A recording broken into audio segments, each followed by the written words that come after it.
Jimena Costas nos va a acompañar estos breves minutos de Invisible. Agradecemos a Jimena la gentileza para con esta familia y con este programa. Y nos vamos a escuchar qué es lo que ella nos puede decir sobre el tema. ¿Cómo está, Jimena? Buenas tardes, un Tome gusto, asiento. gracias. ¿Cómo está el tema del TIMNIS? ¿Está complicado? ¿Está sencillo? ¿Qué pasa con la ley que es más corta que la ley corta? Cuéntenos y buenas tardes. Buenas tardes. Está complicado, pero hay que mirar lo que está detrás del TIMNIS, ¿no? Nos hemos preguntado todos muchas veces, ¿por qué tanto afán en la carretera, no? Pero creo que va mucho más allá de eso y tiene que ver con las declaraciones que han hecho nuestros mandatarios después de la cumbre social, las 70 leyes. Creo que el gobierno necesita torcerle el brazo a las naciones del TIMNIS. Es una pulseta que de un lado está jugando el gobierno, un proyecto de poder con un contenido de clase cocalero, y al frente están las naciones, los pueblos del TIMNIS, jugando la pulseta a nombre de todos los pueblos o llamados, una de las trampitas, indígena originario campesinas. Lo que pienso es que si logran torcerle el brazo a las naciones del TIMNIS para el tema de la carretera, en realidad lo que está haciendo el gobierno es allanarse el camino para no tener que depender de la consulta previa cada vez a un pueblo, al otro pueblo, para el litio, para el petróleo, para hidrocarburos, para carreteras, y más bien volver a tomar el control en el nivel central, hacer de la consulta previa nada más un proceso instrumental administrativo, quitándole todo el espíritu que tiene lo que en realidad significa consulta previa, y así poder tomar decisiones sobre recursos naturales, no renovables, también renovables, sin molestarse en la famosa consulta, instrumentalizarla. Hay que tomar en cuenta, por ejemplo, que además de la carretera del TIMNIS hay temas de hidroeléctricas, hay tema de los Tacobo Mora, hay temas de industrialización o explotación de litio en Uyuni, en el Salar de Coipasa, por ejemplo, que es de los Uruchipaya, que ya se ha firmado un contrato con la China sin consulta previa para explotar litio en esa zona. El año pasado, el anteaño pasado, el 2010, ya por decreto el gobierno le ha adjudicado 56 zonas, áreas reservadas de explotación y exploración petrolera a YPFB sin consulta previa. Como 16 o 17 de esas 56 zonas son en territorios indígenas o en parques nacionales, y todo esto sin consulta previa, es decir, la consulta previa es un obstáculo a los intereses de un proyecto de poder. Por tanto, lo que se juega con esta consulta llamada previa es torcerle el brazo a todas las hoy llamadas naciones indígenas para tener que prescindir de la consulta, instrumentalizarla. La ley dice, si recuerda, hay unos ministerios que la llevan adelante en coordinación, dice, con las naciones. Se desconocen las instituciones que la propia Constitución les reconoce a los pueblos indígenas, son sus autoridades, la CIDO, por ejemplo, ¿no? El órgano electoral es el que acompaña el proceso y presenta resultados. Un órgano electoral que no es independiente, que depende igual del MAS. El CIFDE, que es el servicio que administra estos temas dentro del órgano electoral, está dirigido por un hombre de absoluta confianza del vicepresidente, y todo el proceso en realidad depende de autoridades que son del MAS vinculadas a un movimiento cocalero que, insisto, es el contenido de clase del proyecto de poder. Entonces, lo que se hizo, para terminar un poco la idea, lo que eran todos esos actores de base que construyen y gestan el proceso de cambio, llamaremos así, desde los años 70, empalman con el MAS para la crisis 2003, para la elección del 2005 en particular, van juntos como pacto de unidad, etcétera, durante todo el primer mandato hasta la segunda elección del 2009, porque realmente el MAS era la única alternativa frente al viejo sistema. Pero eso no significa que esos actores eran masistas o eran evistas o eran cocaleros, sino se articulan ambos. ¿Qué pasa en el segundo mandato? Queda claro que el proyecto de poder se separa del proceso de cambio.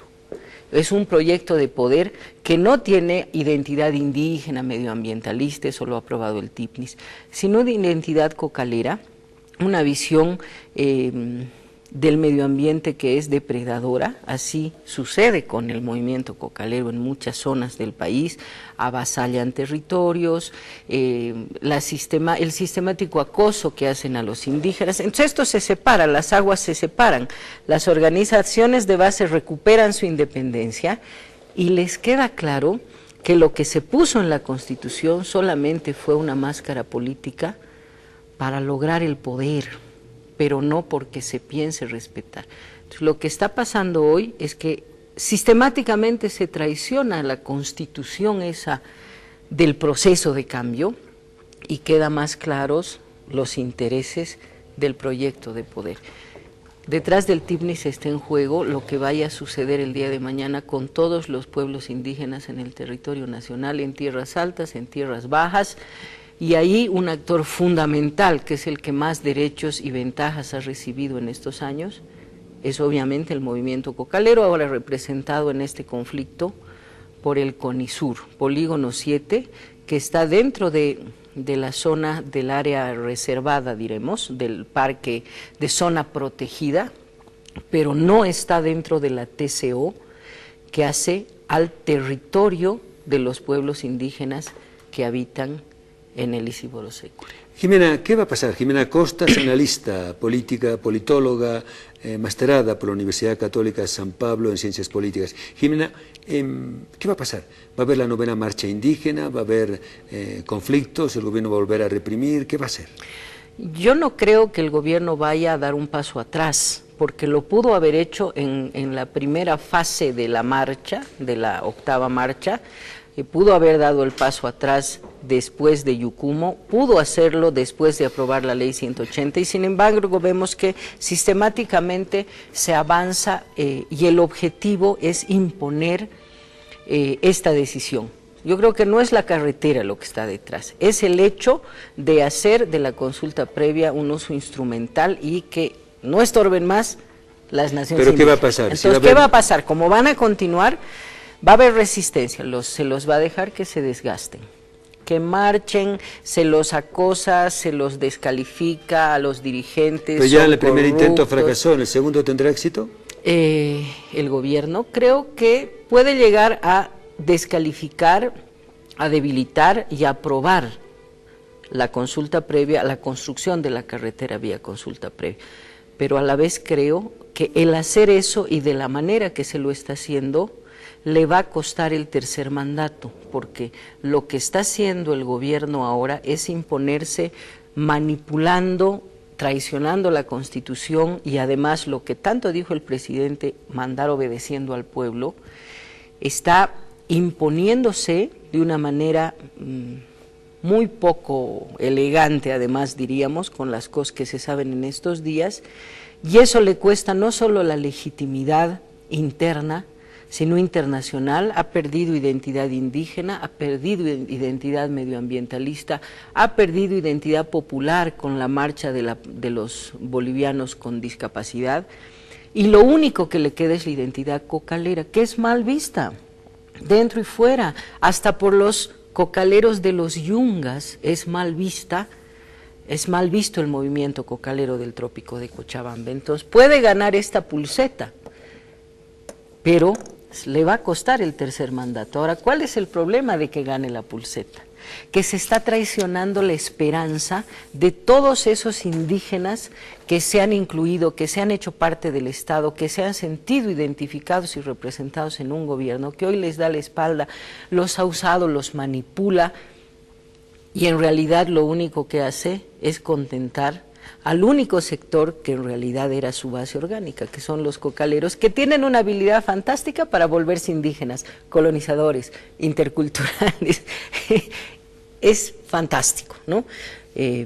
Pero es una pena porque se está jugando con la esperanza de todo un pueblo, se la ha traicionado, y lo que va a quedar es otra vez un pueblo que vuelve a desconfiar del poder, que desconfía de los partidos, que desconfía de las oportunidades como la que el MAS tenía para llegar al poder, y se pueden otra vez alimentar visiones radicales que deberían haber sido canalizadas de manera democrática en este tiempo. Jimena Costas, analista político, mujer inteligente, clara, con posiciones muy nítidas, podrán ser aceptadas o rechazadas, pero creo que es muy difícil cuestionar su metodología de análisis y sus conclusiones. Jimena, muchas gracias, su despedida. No, muchas gracias a usted, padre. Un tema que creo que es, con esto quiero acabar, la vieja trampa, la nueva es la consulta. El que se haya aceptado lo indígena originario campesino en todas partes como si fuera sinónimo en la Constitución, hoy ha puesto en una situación de igualdad a los cocaleros, que son colonizadores, que son campesinos, que casi no son originarios porque son colonizadores, y pueden o no ser indígenas, pero su identidad no es étnico-cultural, su identidad es clasista, ¿no? Y se los ha puesto en igualdad de condiciones que los pueblos indígenas. Entonces, todo lo que han luchado estos pueblos indígenas desde que uno se acuerda, desde Catari y en la época democrática o poco antes, desde los años 70, manifiesto de Tiahuanaco, todo ese avance que han tenido los pueblos indígenas para su inclusión, lo han transado en una constitución en el que a nombre de lo indígena originario campesino, hoy el CONISUR puede tomar decisiones sobre un territorio ancestral precolonial reconocido por el Estado. Es decir, otra vez, y ahí me puedo enojar con todos los bolivianos que, a pesar de que algunos sin un interés les dijimos hay que decir no a la Constitución, dijeron sí. Ahora hay que pagar la factura. Muchas gracias, Jimena. Una pausa y nos dedicaremos a la música. Es el hombre invisible. ¿Nos aguardan, por favor?